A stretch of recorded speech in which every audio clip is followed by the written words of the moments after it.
আজকে বানাচ্ছি গাজরের হালুয়া। তার জন্য প্রথমে একটু কড়াই ঘি দিয়ে ওতে আমি কাজু কিশমিশটা ভেজে নিয়েছি।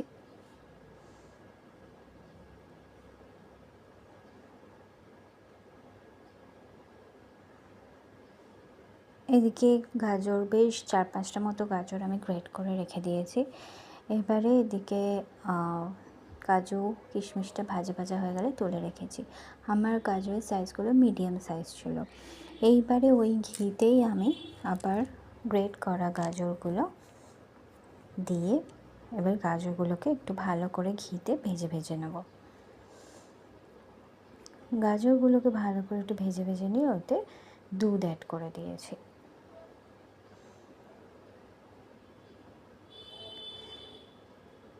এবার অল্প একটুখানি চিনি দিয়েছি এলাচ, ছোট এলাচের দানাগুলো দিয়ে ঢাকা দিয়ে রেখেছি, দিয়ে ফুটতে দিয়েছি।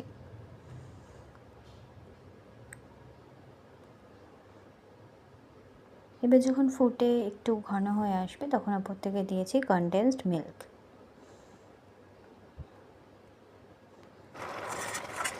দিয়ে একটু ভালো করে নাড়িয়েছি।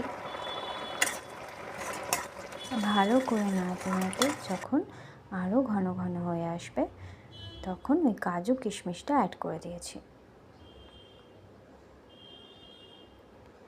আর দিয়েছি আবার এক চামচ মতো ঘি। ব্যাস, এবার আমাদের ঘন হয়ে গেলেই রেডি আমাদের গাজরের হালুয়া। বেশ সুন্দর রান্না হয়ে যাবে, তাহলে আমাদের রেডি গাজরের হালুয়া।